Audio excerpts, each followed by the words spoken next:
masker, nggak usah kali ya. Nggak usah kak, udah boleh lepas. Ya semoga ya Amin. sehatlah semuanya, amin. Amin. Tendi kembali datang buat sahabat Tiga Bukti hari ini. Seperti apa keadaan terupdate hari ini untuk Kak Bukti, Tendi? Oke.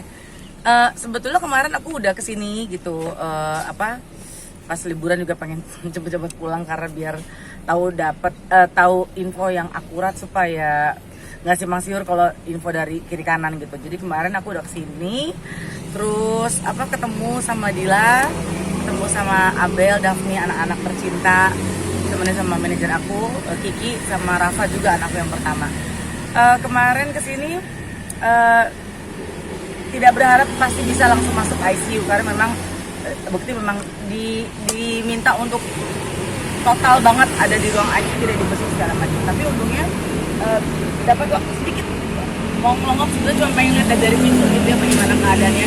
Ya puji Tuhan, alhamdulillah kemarin aku lihat yang menyenangkan itu adalah si tubuhnya sudah semakin segar, Bukti sudah semakin segar. Terus waktu seminggu lalu yang pas musibah hari Kamis aku ketemu dia kan kulitnya tuh pucat, terus wajahnya emang ya sakit gimana sih gitu. Tapi pas kemarin tepat di seminggu sesudah kejadian, warna kulitnya sudah berwarna gitu, terus sudah copot infus, selang-selang gitu sudah dicabut-cabut, yang dari mulut juga sudah dicabut kecuali tapi yang dari kepala masih tersisa karena kemarin aku lihat masih ada cairan di kepalanya masih harus dikeringkan, ada drainasenya gitu. Kalau minggu lalu cairan darah cukup pekat dan kental banyak, kalau kemarin tinggal 100 mili.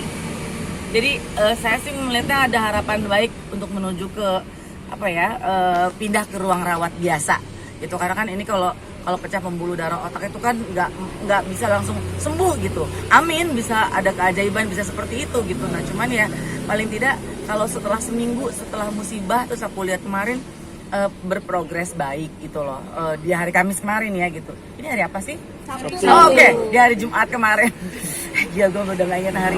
Di hari Jumat kemarin gitu maksudnya. Yang menyedihkan itu bukan menyedihkan ya, aku terharu. Jadi Rafa memang pengen ikut buat ketemu Bukti karena dari lahir, dari bayi itu emang udah sering ketemu, udah ya bahkan kalau kita ada kerjaan zaman aku ada program tulis dulu tuh dari bayi ya udah ditantang kemana-mana.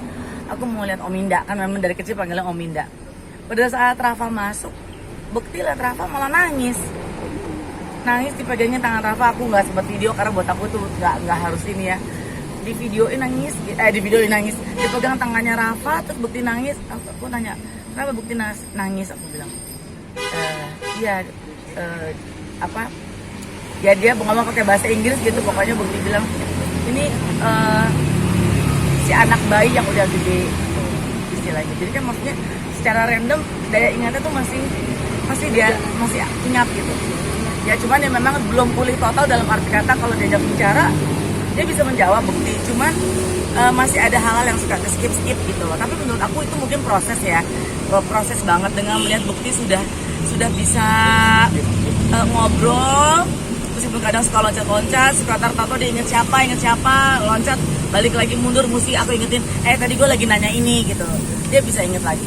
Terus yang menyenangkan adalah kemarin tuh di ruang ICU dipasang lagu-lagunya Bukti. Bukti itu kan senang sama lagu-lagu lama, Nat King Cole gitu, anak zaman sekarang banget ya. Jadi pas pasang itu aku tanya, ini coba ini lagu apa Bukti, dia nyanyi, dia inget. Jadi yang menurut aku menyenangkan aja kalau dia bisa mengingat semua dengan sangat baik, termasuk lagu-lagu yang dia suka gitu aja sih. Ini berarti ya selayaknya istri ya, tidak ada hal yang mudah untuk bisa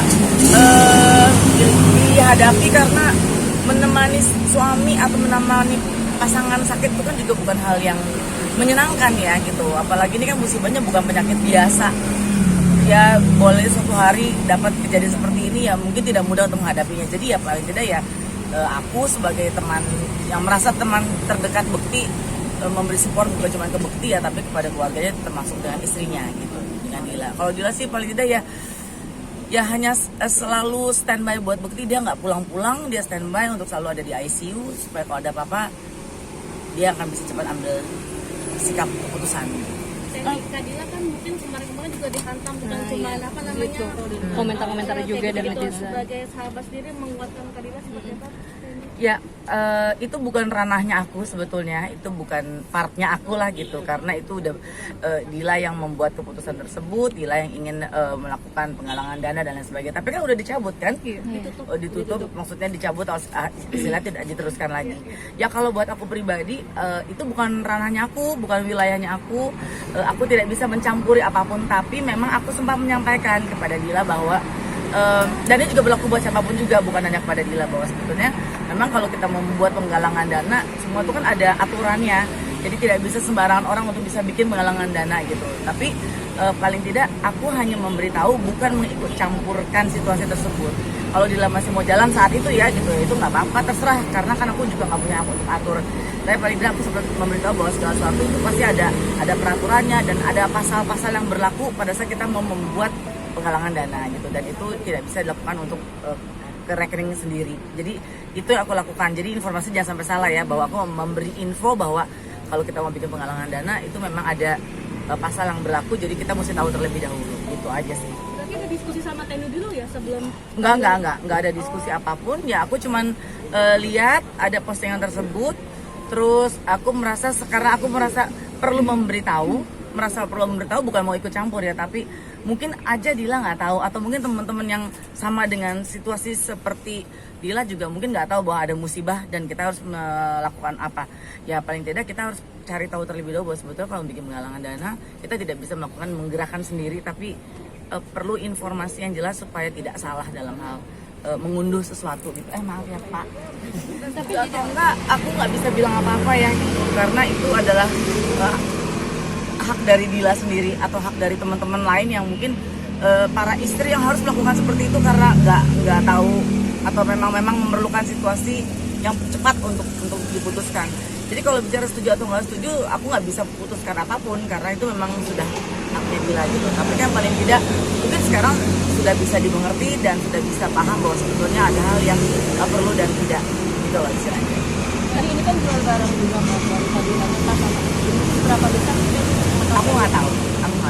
Kalau mau ngomongin bukti itu ngomongin bukti aja ya. Soalnya kalau Dila gue nggak mau ikut-ikut. Tapi sempat terganggu nggak ketika ada hantaman komentar itu ke Dila sendiri? Atau Ya aku prihatin, terus terang aku prihatin karena harusnya ini nggak terjadi kalau mungkin bisa ada pembicaraan sebelumnya gitu loh. Mungkin jadi aku tuh mikirnya gini, mungkin baik dari para netizen yang budiman dan maha hebat ini ya gitu, mungkin jangan langsung memberi judging, penilaian dan lain sebagainya, kan terkadang mungkin ada orang-orang tertentu yang nggak tahu sebetulnya dan mungkin nggak punya pilihan, jadi mungkin harus melakukan tersebut. Jadi cobalah kita berpikir untuk kalau kita ada di posisi seperti itu gitu loh, misalnya kita lagi punya musibah, terus kita disikat dari kiri kanan, kita ada dibom kiri kanan, tuh rasanya seperti apa, sedang berjuang untuk bisa memperjuangkan nyawa pasangan aja kan, itu juga sebuah hal yang kayak tiap detik tuh berharga sekali gitu, apalagi ini mesti di bom kiri kanan dengan hujatan dan lain sebagainya. Jadi kalau menurut aku, kalau mau bantu silakan bantu, kalau nggak bantu nggak usah memberi hal yang jadinya memperkeruh situasi gitu. Kalau mau bantu ya bantu, atau memberi inputan atau masukan gitu, tapi mungkin komentar itu kan bisa membunuh orang ya gitu, membunuh dalam arti kata hati, perasaan, mental. Jadi di situasi seperti ini mungkin kita bisa saling menghargai. Kalau memang mau bantu, kalau enggak ya itu balik lagi, mungkin karena di sini juga masih loading untuk di restart lagi gitu ya gitu. Aku sama Bukti itu seneng banget makan lontong sayur atau kupas sayur. Kemarin pas aku mau pulang aku bilang gini, Bukti gue pulang ya gitu. Terus dia gini, apa tuh tadi yang aku pesan, ketupat ya, lontong ya gitu. Mau lontong sayur, aku bilang gitu. Sembuh dulu ya Pak, aku bilang gitu. Oh iya udah. Dia cuma sekelebat gitu aja sih gitu. Tapi pantangan ada nggak sih dari dokter sendiri mau beli makan apa? Yang jelas sih ya masih harus makan rumah sakit dulu ya. Nggak bisa aku bawain rujak cingur gitu, kayaknya nggak bisa Pak. Gitu. Aku nggak dapat pernyataan jelas dari tim dokter, tapi aku pada saat aku melihat secara kasat mata gitu ya, saat aku kemarin datang ke sini ngeliat ya Bukti sih jauh banget dari yang pas musibah waktu itu gitu, dari warna kulit tubuhnya, terus ininya gitu, terus ngeliat kalau lihat sahabat sendiri banyak selang-selang gitu kan, kayaknya kita juga sedih, tapi kemarin tuh nggak ada kumisan lagi gitu. Dia cuma bilang ini apa sih itu korbannya itu, ini apa sih gitu, udah biar lu cakep. Oh iya bener gitu. Ya makasih Ya doain